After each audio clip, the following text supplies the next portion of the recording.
যদি হাসি না আসে তাহলে সরি বলে তোমার ইন্টারনেট ফিরিয়ে দেব। একদিন এক লোকের ক্যান্সার ধরা পড়ল। সে দৌড়ে ডাক্তারের কাছে গেল।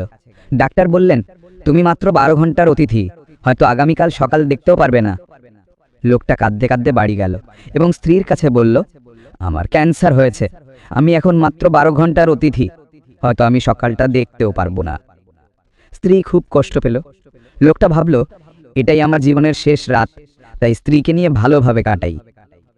দুজন অনেকক্ষণ ধরে গল্প করল, পুরনো স্মৃতি মনে করল। কিছুক্ষণ পর স্ত্রী ঘুমিয়ে পড়ল। লোকটা রাগ করে বলল, তুমি ঘুমিয়ে পড়ছো? এটা আমার জীবনের শেষ রাত, আর তুমি আমার সঙ্গে পুরো রাত কথা না বলে ঘুমাচ্ছ?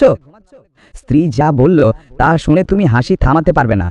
কিন্তু শোনার আগে, বন্ধুরা, 3 ঘন্টার মধ্যে তোমাদের হাতে টাকা আসবে যদি আগামী 3 সেকেন্ডের মধ্যে ভিডিওটা লাইক করো আর চ্যানেলটা সাবস্ক্রাইব করো। 3, 2, 1। স্ত্রী বলল, আমাকে তো ঘুমাতে দাও, আমি কি করব? তুমি তো সকালে উঠবে না, কিন্তু আমাকে তো উঠতে হবে।